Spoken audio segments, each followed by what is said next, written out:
ओम शांति। मीठे बाबा ने जिस प्रकार की प्रेरणाएं, शिक्षाएं दी, लग रहा था कि जैसे इस समय के अनुसार ये सभी बातें प्रैक्टिकल में होनी चाहिए। बाबा के अव्यक्त पाठ को हम सब ने इतने समय अनुभव किया, इतनी अच्छी पालना बाबा ने दी। आज बाबा ने पालना का स्वरूप समय अनुसार वर्तमान समय की लहर, 4 प्रकार की लहर के ऊपर ध्यान खिंचवाया। सहज योगी जीवन, इसके सहज शब्द को लेकर के कई बच्चे बाबा के अलबेले हो जाते हैं। सहज योग है, इसलिए बहुत हल्के रूप से योग शब्द को यूज करके सहज कह के जब आए जैसे बैठे जैसे रहे योग में बहुत सहज। तो आज उस शब्द को बाबा ने किस शब्द में परिवर्तन किया? श्रेष्ठ योगी बनो, सहज योगी नहीं। श्रेष्ठ योगी किसको कहा जाता?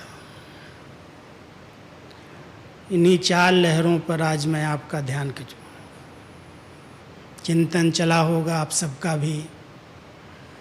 सहज योगी तो हम सब जानते हैं भी। चलते फिरते, कर्म करते, खाते पीते बाबा की याद में रहते हैं, सहज है।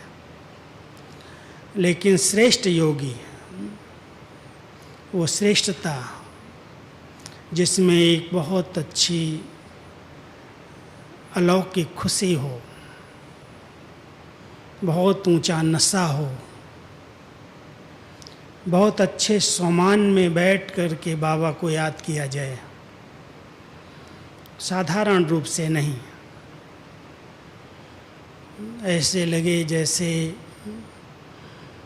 ये तपस्या के अंदर योगी लोग बैठे हुए हैं, तपस्वी आसन पर बैठते हैं। बाबा ने वो हठ आसन तो हमारे बंद करा दिए। पद्मासन में नहीं बैठना, इस आसन में नहीं बैठना, जैसे बैठ सकते हो बैठो। लेकिन बुद्धि को श्रेष्ठ चिंतन का आसन देना चाहिए।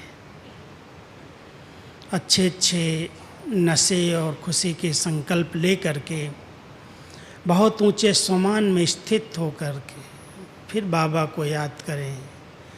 दिखाई दे किसी की याद में खोया हुआ है।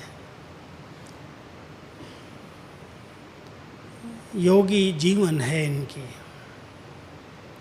तो वो श्रेष्ठता जब हमारी चलन से, बोल से, कर्म से दिखाई देती, तब श्रेष्ठ योगी जीवन की लहर दिखाई देगी। तो वर्तमान समय के अनुसार हम सब बाबा के बच्चे एक श्रेष्ठ योगी हैं। दुनिया वाले जो योग कर रहे हैं वो तो शारीरिक क्रियाएं हैं, शारीरिक व्यायाम हैं, कोई ध्यान भी करते हैं, मेडिटेशन भी करते हैं। लेकिन जिस स्थान पर पहुंचना चाहिए, जिसकी स्मृति में रहना चाहिए, उसकी पहचान ही नहीं है।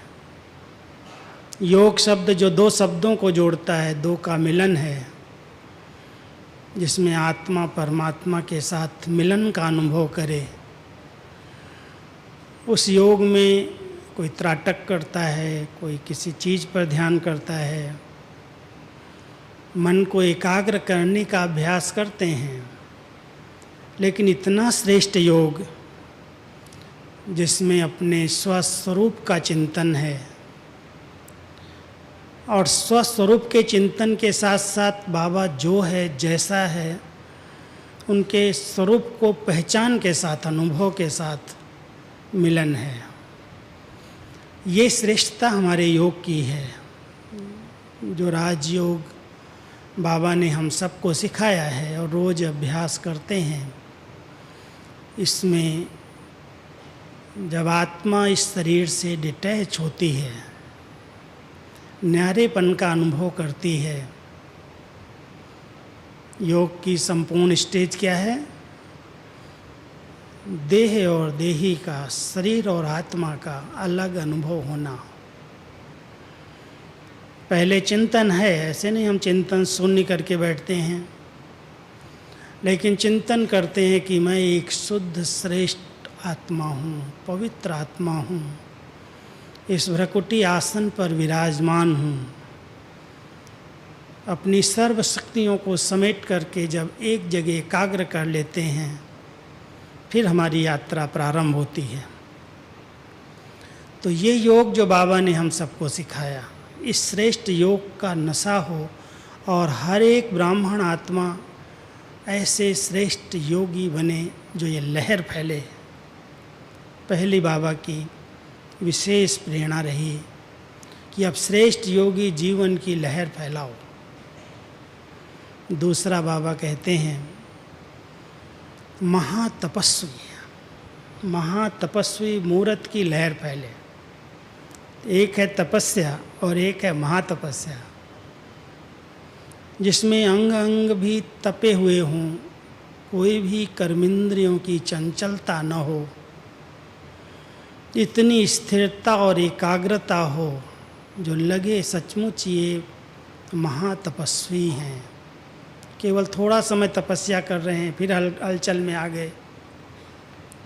महातपस्वी आत्माएं तन से भी स्थिर, मन से भी स्थिर, बुद्धि भी स्थिर, उनकी भावनाएं भी स्थिर, एकाग्र।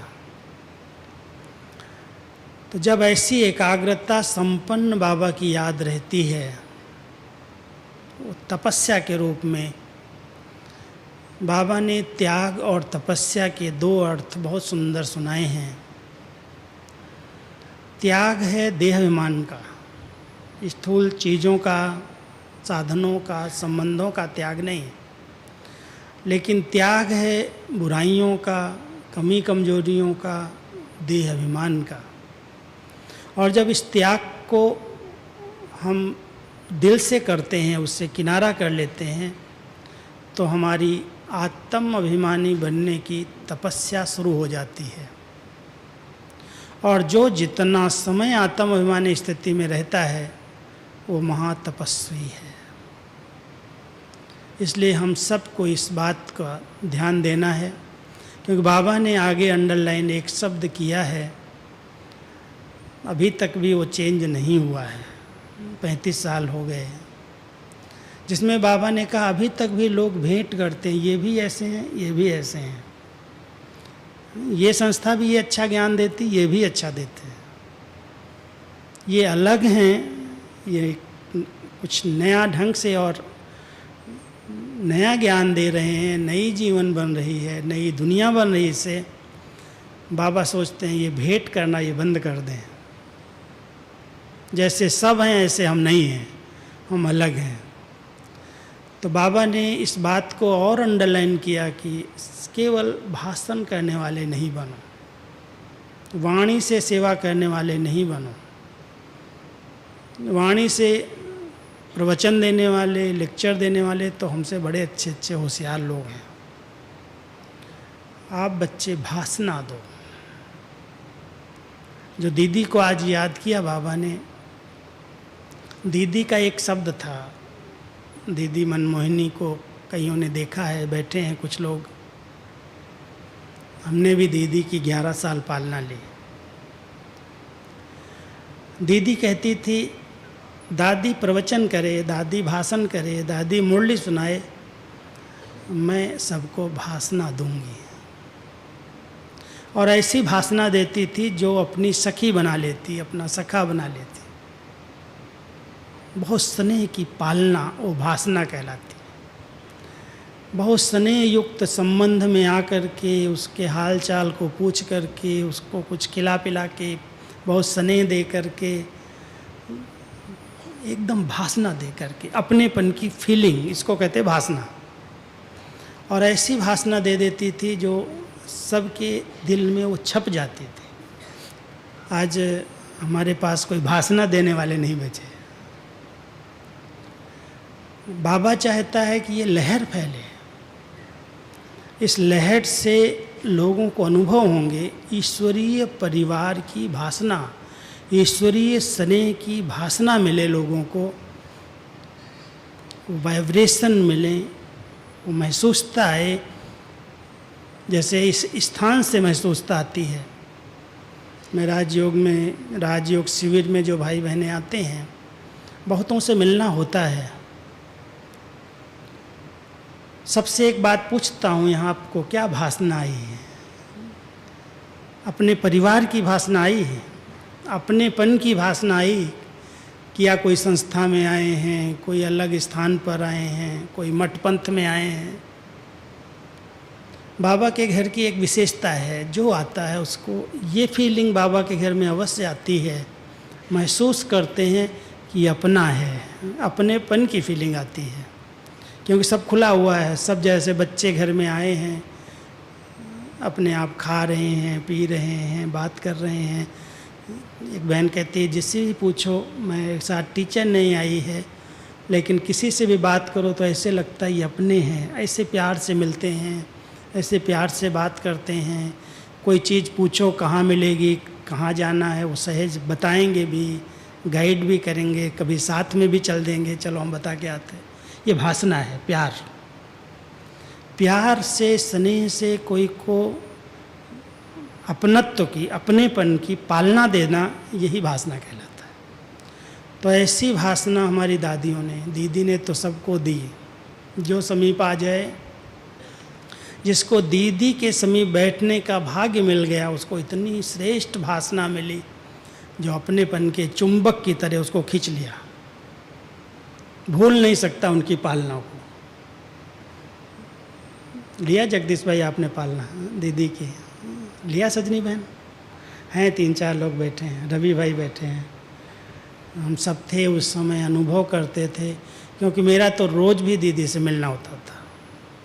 दीदी मुरली के प्रश्न उत्तर लिखती थी, क्लास में कहती थी। मुरली दादी ने जब पूरी किया तो क्लास के बीच में ही ऐसे अपनी गद्दी घुमा लेती थी, बैठ जाती थी और सबसे प्रश्न करती थी कि अभी हम सब बैडमिंटन खेलेंगे। मैं प्रश्न पूछूंगी, जो उत्तर देगा उसको डबल टोली मिलेगी, और जो ठीक उत्तर नहीं देगा उसकी टोली बंद। मुरली के बाद टोली मिलती थी ना। तो बहुत रमणीकता से, ऐसा स्नेह से बाबा की मुरली को स्पष्ट करके सुनाना, बताना, जो ऐसे लगता था दीदी की भासना मिल रही, पालना मिल रही है। तो जब भी दीदी के साथ बैठ जाओ, बहुत अच्छी ज्ञान की ही रूह रिहान करना, और कोई बात नहीं करना। पर चिंतन, पर दर्शन नहीं, कोई की सुनी सुनाई बातों पर विश्वास नहीं। ऐसे नहीं मैं उसकी बात सुना दिया, अगर सुना दिया तो कहेगी तुम यहाँ बैठो, मैं उसको अभी बुलाती हूँ। सुनी सुनाई बातों पर विश्वास नहीं किया, उसको बिठा दिया और जिसकी बात उसने किया उसको बुला लिया। बेचारा अगर झूठ बोल रहा होगा तो डर जाएगा। इसलिए कोई को बोलने की हिम्मत ही नहीं पड़ती थी। कोई क्लास में ना आए, योग में ना आए, मुरली में ना आए, और दीदी की नज़र अगर पड़ गई तो बस फिर पालना और भासना दोनों मिल जाती थी। बहुत प्यार से बुला करके पूछना, अच्छा तबीयत ठीक है, नाश्ता किया, सैर करने गए थे? हाँ दीदी गए थे, नाश्ता भी किया, तबीयत ठीक है? ये सब है, ठीक है। फिर आज क्लास में क्यों नहीं आए थे? अब उसको क्या पता दीदी हमारे पे इतनी नज़र रखती है। एक एक पर इतनी नज़र थी कि अगर क्लास और योग में कोई नहीं आया तो ऐसा दूसरा दिन नहीं बीतता था, उसी दिन 9 बजे के अंदर अंदर ऑफिस में दीदी बैठी और सबको बुलाना शुरू कर दिया। इतना ध्यान रखती थी, बहुत प्यार से सिखाती है। ऐसे नहीं डांट लगाना, बुलाया, अगर डर जाता था वो लेकिन साथ में बिठा करके सब ऐसे हाल चाल पूछ करके फिर कहती थी, देखो हमारी उन्नति के ब्राह्मण जीवन के 2 ही विशेष पुरुषार्थ हैं, एक है मुरली, एक है अमृत वेले का योग। बाकी तो सेवा ही कर रहे हो सब। अगर ये दोनों चीज़ें भी नहीं कर रहे हो तो बाकी क्या कर रहे हो, फिर उन्नति कैसे होगी। तो एक बड़ी रमणीक बात कभी कभी कह देती थी, देखना यहाँ भी कई हैं जो सफ़ेद ड्रेस में नौकर की तरह काम करते हैं, पैसा नहीं लेते, भोजन करते हैं, ड्रेस लेते हैं, कपड़े लेते हैं और सेवा करते हैं। अपनी उन्नति से कोई ख्याल नहीं, अपनी उन्नति के लिए कोई पुरुषार्थ नहीं। तो कौन है वो सफ़ेद ड्रेस वाले नौकर। इतना ध्यान खिंचवाती थी कि कोई भी समर्पित बाबा का बच्चा अमृत वेला और मुरली क्लास अगर नहीं करता है तो ब्राह्मण कैसा है। बहुत प्यार से, रहम से, जैसे सिखा करके फिर टोली खिला के बहुत प्यार करके भेज देते। ध्यान रखना आगे,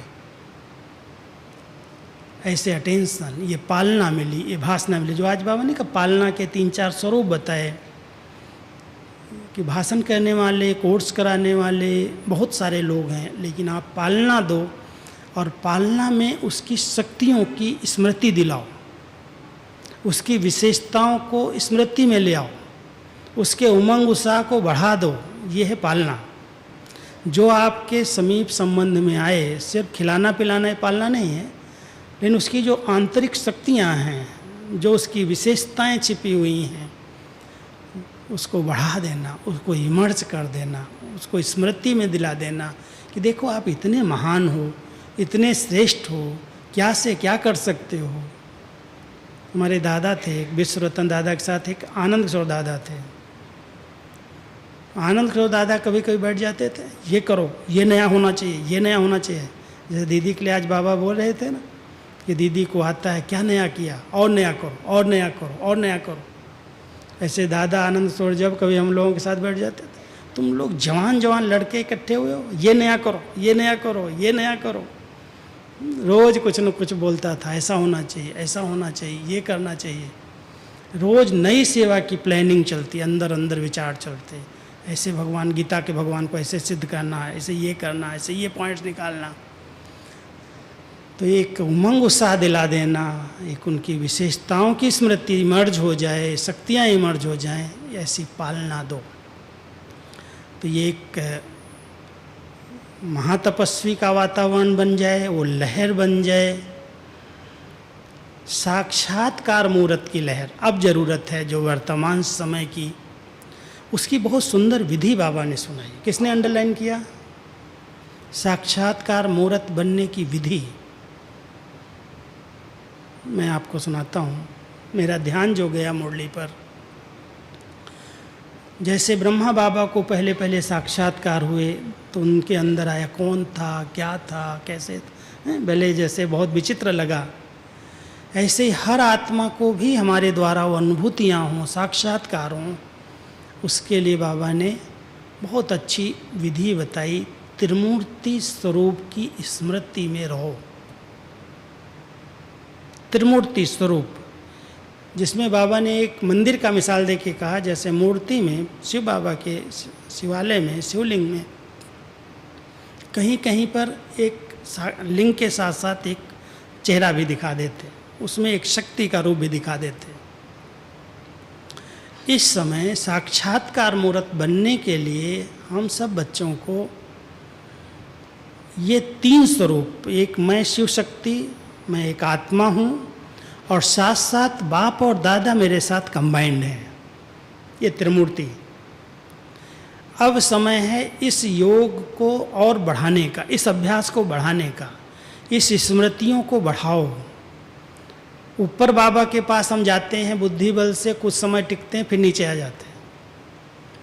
लेकिन अगर हम कर्म में चलते फिरते अभ्यास करें कि बाप दादा को मैंने आवाहन किया, दोनों बिंदियाँ हैं अभी, तो कोई स्थूल में रूप नहीं बढ़ा, और वो ज्योति बिंदु बाप दादा दोनों स्वरूप में आकर के जैसे मुझ आत्मा के साथ भ्रकुटी के आसन पर बैठ गए, त्रिमूर्ति साक्षात्कार लोगों को हों, अनुभव हो कि अकाल तख्त पर बैठी हुई आत्मा, ये जो बोल रही है ये शरीर नहीं, आत्मा बोल रही है। और ऐसे भी अनुभव हो कि इसे बुलवाने वाला कोई दूसरा लग रहा है, ये नहीं खुद बोल रहा है। कई बार लोगों को अनुभव होता है कि जो आप बोल रहे हैं, जो आप कह रहे हैं, लगता है कोई ऊपर से बोल रहा है। ऊपर से नहीं बोल रहा है, लेकिन ऐसे साथ में लेकर के हम योग भी करें। कई बार बाबा नहीं कहते हैं, अभी कुछ समय से लहर चली अव्यक्त बाबा की, तुम मुझे अपने दिल में बिठा लो। अब दिल ये तो है नहीं, ये तो शरीर का अंग है, लेकिन आत्मा जो उसकी भावनाएं हैं मन के अंदर, वो मन की भावनाएं ही दिल कहलाती हैं। और जब दिल साफ है, स्वच्छ है, कोई के विषय में कुछ गलत नेगेटिव नहीं है इसके अंदर, स्वच्छ साफ मन के साथ दिल है, और उस दिल में बाबा की याद बसना, यही बाबा को बिठाना है। तो जब हम अपने साथ बाप दादा का आह्वान करते हैं, तो जैसे दादी के तन में बाप दादा जब आते हैं, स्थूल नेत्रों से तो दिखाई नहीं देता कुछ, शरीर तो बाप दादी का ही दिखता है। लेकिन जब बाबा की प्रवेशता होती है तो कई आत्माओं को जो अव्यक्त स्थिति में रहते हैं, दूर बैठे भी वो लाइट का अनुभव करते हैं। दादी के शरीर में भी चेहरा चेंज होता है और लाइट लाइट दिखाई देने लगती है। शिव बाबा निराकार जब ब्रह्मा के तन में अव्यक्त रूप में आते, तो वो भी अव्यक्त लाइट है, वो लाइट का शरीर, और बाप दादा दोनों आकर के प्रवेश होते हैं, अकेले शिव बाबा नहीं आता। जब बाप दादा आते हैं तो दादी का चेहरा बदल जाता है। अभी तो दादी कहती है मुझे बाबा सुलाता नहीं है कुछ समय से, लेकिन पहले तो जब ट्रांस में चली जाती थी तो ये आत्मा के संस्कार मर्ज हो जाते हैं, और फिर बाप दादा के संस्कार मर्ज होकर के बाबा सब बच्चों से मिलन मनाते हैं। वो जो पार्ट चला, जो हम लोगों ने 45 साल लगभग देखा होगा अव्यक्त बाबा के उस पार्ट को, जिसमें दादी गुम है और बाप दादा का पार्ट चलता है। क्योंकि जब हम बाबा की मुरली तैयार करके दादी जी को देते थे, तो दादी जी उसको पढ़ती थी, और पढ़ने के बाद उनकी स्मृति आ जाती थी, हाँ ये बाबा ने कहा, ये बाबा ने कहा, ये बाबा। जैसे वो सोई हुई आत्मा के सामने बिल्कुल मर्ज है और बाबा बोल रहे हैं उनके तन में। तो उस समय वो बातें पॉइंट्स याद नहीं रहती, लेकिन बाद में पढ़ना पड़ता है। लेकिन 3-4 साल से जो बाबा का पार्ट थोड़ा सा चेंज हुआ, उसमें दादी कहती थी मैं भी सुनती हूँ साथ साथ बाबा क्या बोलते हैं सबसे, और दादी की आवाज़ भी चेंज नहीं होती। इसलिए बाप दादा का जो पार्ट चला त्रिमूर्ति होकर के चला इस समय। अभी वो त्रिमूर्ति स्टेज हम सब ब्राह्मण आत्माओं की बननी चाहिए। हम मर्ज नहीं होंगे, बाप दादा को बुलाएं तो ऐसा नहीं हम सो गए, हम भी जागृत अवस्था में हैं। अपने अकाल तख्त पर बैठी हुई मैं चैतन्य आत्मा हूँ, और वो दोनों पवित्र शक्तियाँ, परम पवित्र शिव बाबा अगर हमारे साथ आ गया तो विचार कितने शुद्ध होंगे, भावनाएं कितनी अच्छी होंगी, कितनी ऊंची होंगी, और जिससे बात करेंगे उसको भासना आएगी कि मुझे कोई प्राप्ति हुई। वो साक्षात्कार की लहर जब ब्राह्मणों के परिवार से, हमारे इस ईश्वरीय परिवार से लोगों को होने लगे, इतनी ऊंची स्थिति में रह कर के हम किसी को कुछ कहें, ज्ञान सुनाएं, बात करें, तो लोगों को लगेगा कि सचमुच भगवान इनके द्वारा मुझे मिल गया, भासना आएगी। अब वो लहर आनी चाहिए। साक्षात्कार एक है, अपने घर बैठे उनको कुछ न कुछ अनुभव हो। जब हम ऊंची स्थिति में, योग की अच्छी स्थिति में रहेंगे तो लोगों को घर बैठे भी अनुभव होंगे। लेकिन जो हमारे सामने आए आत्माएं, हम अपनी ऊंची स्थिति में रह करके उनको बाबा का अनुभव करा दें, उनको देह से डिटैच कर दें। अब इस अभ्यास की ज़रूरत है, इससे साक्षात्कार की लहर शुरू होगी। और जब तक साक्षात्कार की लहर नहीं शुरू होती तब तक प्रत्यक्षता नहीं होती है, रुकी हुई है, हम देख रहे हैं सब। और बिना प्रत्यक्षता के परिवर्तन नहीं, विनाश नहीं होगा। इसलिए परमात्मा बाबा हम सबको कह रहे हैं, बच्चे ये समय अभी इस लहर का है, इस लहर में आ जाओ, त्रिमूर्ति स्वरूप में रहने का अभ्यास करो और त्रिमूर्ति बन करके अपनी दृष्टि से, अपने बोल से, अपनी स्थिति से अकाल तख्त पर बैठ करके वाइब्रेशन दो, साक्षात्कार लोगों को हो जाए। इस सेवा की अभी बहुत बहुत ज़रूरत है। और चौथी लहर जो बताई वो है रूहानियत की लहर, क्योंकि कई स्थानों पर अभी भी लौकिकता है, लौकिक वातावरण है, साधारणता है, हंसना बहलना बातें करना, बहुत मुख का कन का रस आत्माओं को आकर्षित करता है। कन रस, मुख रस, मन रस, सब रस आकर्षित कर रहे हैं, इसलिए एक रस वातावरण नहीं बन पाता। यदि सभी स्थानों पर बाबा के बच्चे इस लक्ष्य की ओर आगे बढ़ें, ये लहर हो कि मुझे खुद भी रूहानियत में रहना है। रूहानियत में रहना माना हमारी नीयत के अंदर ही ये है कि मैं आत्मा, ये आत्मा है, मैं आत्मा आत्मा से बात कर रही हूँ, जिसमें कोई भी जोर की आवाज़ न हो, हंसी मजाक न हो, बाह्यमुखता न हो, लौकिकता न हो, व्यक्त और व्यर्थ बातों की चर्चा न हो। उस वायुमंडल को कहते हैं रूहानियत से संपन्न वायुमंडल। और अगर ऐसा सभी स्थानों पर बने, मधुबन में भी और हमारे सभी सेंटर्स पर, हर एक लक्ष्य रखे मुझे रूहानियत में रहकर वार्तालाप करनी है, कर्म और व्यवहार में आना है, कोई भी आवाज़ में आकर के कोई कार्य नहीं करना है। आप देखें, इससे बहुत सुंदर एक लहर बन जाएगी। बाबा कहते थे, कुछ समय पहले बाबा ने कहा है, एक दिन ये पांडव भवन मधुबन के लिए कहा था, फरिश्तों की दुनिया बन जाएगी, ये किला बन जाएगा। हम सभी भी जो इस स्थान पर निवास करते हैं, अगर इस रूहानियत को बढ़ाएं, अंतर्मुक्ता की गुफा में रहने का अभ्यास करें और हर आत्मा को अकाल तख्त पर विराजमान चमकती हुई मणि के रूप में देखें, तो ये जो वातावरण बनेगा, ये जो लहर बनेगी, इस लहर से सबको हमारे फरिश्ते स्वरूप का अनुभव होगा, लाइट स्वरूप का अनुभव होगा। लोग देह और देह की दुनिया को सहज भूल जाएंगे। जब तक हमें ही देह आकर्षित कर रही है, संबंध आकर्षित कर रहे हैं, कर्म इंद्रियों की आकर्षण हो रही है, तब तक रूहानियत की लहर वातावरण में नहीं फैलती। इसलिए बहुत अटेंशन दे करके आज जो बाबा ने हमारा ध्यान खिंचवाया है, हम सब इन चारों प्रकार की लहर को क्रिएट करें। नहीं है तो बढ़ाएं, और बढ़ा करके अपने इस स्थान को, अपने इस शांतिवन को ऐसा सुंदर स्थान बनाएं जो आने वाली आत्माएं यहाँ पर अनुभव करें, सचमुच हम तो एक फरिश्तों की नगरी में, अलौकिक दुनिया में आ गए हैं। अनुभव करते हैं, बहुत सारे लोग ऐसा अनुभव करके जाते हैं, लेकिन कहीं कहीं थोड़ी भी अगर साधारणता है, हलचल है, तो भी उसका भी नोट करके जाते हैं। तो ध्यान रखना है कि हम सब ऐसा अभ्यास करें।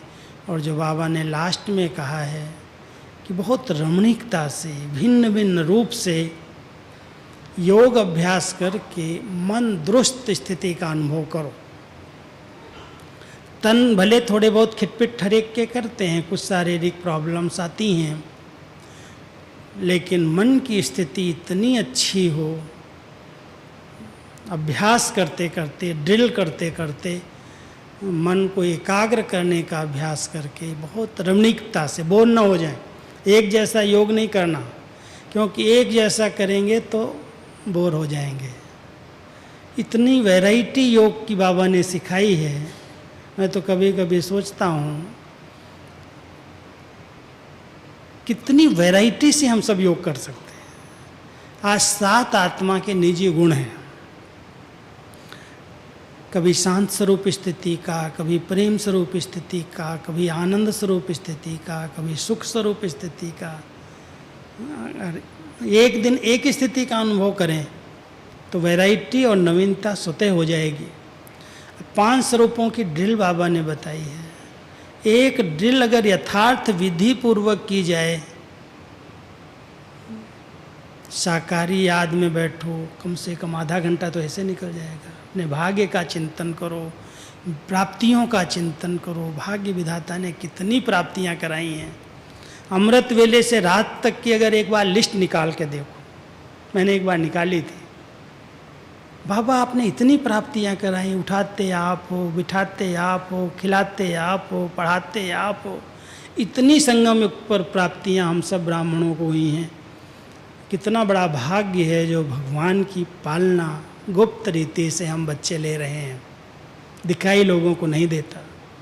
लेकिन सचमुच इतनी बेफिक्र स्थिति, इतनी निश्चिंत स्थिति हम सब की बनाई है, जो कहाँ दुनिया जा रही है और कहाँ हम हैं। नशा चढ़ता है क्या? बाबा ने बनाया है जीवन, कोई फिक्र नहीं, कोई गम नहीं, कोई चिंता नहीं, बेफिक्र बेगमपुर के बादशाह है। लेकिन वो स्मृति, वो नशा रहे कि बाबा ने क्या भाग्य दिया है, कितनी प्राप्तियां कराई हैं, अखुट खजाने दे दिए। ज्ञान का भी इतना अखुट खजाना है, चिंतन करो मस्ती चढ़ जाती। एक एक बात देखो कितनी स्पष्ट सुनाई है, कितने रहस्य युक्त बताई है, कितने राज उसके अंदर भरे हुए हैं। बाबा की मुरलियों का चिंतन करो, विचार सागर मंथन करो, खुशी के संकल्प करो। कईयों ने आज पूरा प्रश्न किया ना बाबा से, बाबा योग में बैठते नींद आती है। तो बाबा ने क्या कहा? नींद को भगाने की युक्ति है आपके पास, भगाओ। लेकिन आप शांत स्वरूप स्थिति में ऐसे आके बैठ जाओगे तो क्या चाहिए आत्मा को? नींद तो आएगी, शांति चाहिए। उसको अच्छा मनन करो, चिंतन करो, उसमें खुशी के अंदर आ जाओ, प्राप्तियों की स्मृति में आ जाओ। नवीनता भी होगी और आपकी नींद और आलस्य अपने आप भाग जाएगा, सुस्ती भाग जाएगी। लेकिन ऐसे सहज योगी बन के नहीं बैठो। बैठ गए, जैसे गर्दन ऐसे डाल दी और फिर थोड़ी देर शांत स्वरूप स्थिति में बैठे और सो गए। प्राप्ति क्या हुई? 1 घंटा पौना घंटा बैठ कर के अगर हम खुशी से, नशे से संपन्न बन कर के नहीं उठे तो योग की श्रेष्ठता क्या है, योग की नवीनता क्या है? तो हम सभी बाबा के बच्चे ऐसी नवीनता संपन्न योग करके संगम योग पर ये सब भाग्य जो मिले हैं इसका चिंतन करके अपनी प्राप्तियों की लिस्ट जरूर बनाओ। बहुत सारी प्राप्तियां अमृत वेले से रात सोने तक हर चीज़ हम सबको प्राप्त हुई। इसलिए एक बार बाबा ने मुरली चलाई थी, बच्चे देवताओं के लिए तो कहते हैं अप्राप्त नहीं कोई वस्तु देवताओं के खजाने में। आप ब्राह्मण बच्चे कहो अप्राप्त नहीं कोई शक्ति, अप्राप्त नहीं कोई वस्तु हम ब्राह्मण आत्माओं के खजाने में। बाबा ने सबको सब प्रकार की सुविधाएं, सब प्रकार के स्थूल सूक्ष्म साधन, ज्ञान का खजाना, खुशी का खजाना, शक्तियों का भंडार दे दिया। सचमुच इसका चिंतन करो, कितनी मस्ती चढ़ेगी, कितना नशा चढ़ेगा। मौलाई मस्ती, बाबा कई बार ये शब्द यूज करते हैं, मौलाई मस्ती चढ़नी चाहिए। जैसे मौला को एकदम नशा चढ़ जाए, मस्ती चढ़ जाए, तो हम सबको अलौकिक मस्ती में, अलौकिक नशे में रह करके अपने श्रेष्ठ जीवन द्वारा लोगों को ज्ञान देना है। श्रेष्ठता दिखाई दे, साधारणता नहीं। जैसे सब हैं ऐसे ये हैं, कंट्रास्ट ऐसा न हो, सबके साथ हमें न मिला दें। तो जब हमारे चलन में, हमारे व्यवहार में, हमारी स्थिति में निश्चिंतता होगी, एकाग्रता होगी, स्थिरता होगी, परिस्थितियों के बीच में जब अडोलता होगी, तब लोगों को लगेगा ये अलग हैं। कितनी परिस्थितियां दुनिया के अंदर हैं, कितनी हलचल है, कितनी महंगाई है, कितनी सारी बातें हैं, लेकिन इनके ऊपर कोई असर नहीं है। कैसे हैं ये? ये अलौकिकता आएगी, ये बताएगा कि इनकी क्या जीवन है। तो ऐसी साधारणता न रहे, ऐसा अटेंशन रख करके अब हम सबको, बाबा के सब बच्चों को संगठित होकर ये लहर फैलानी है। इसके लिए कुछ अटेंशन दो, चार्ट बनाओ, पहरा रखो अपने ऊपर, ताकि ऐसी लहर बने जो हम सब एक लहर में लहराएं, अलग अलग ग्रुप नहीं, एक लहर में इतने बड़े संगठन में आ जाएं कि श्रेष्ठ योगी हैं, ये महातपस्वी हैं, ये रूहानियत से संपन्न हैं और ये साक्षात्कार करने और कराने वाली आत्माएं हैं। तो इसकी अभी वर्तमान समय आवश्यकता है और हम सब इस रेस में अब ऐसी रेस करके दिखाओ। ठीक है, चलो, ओम शांति।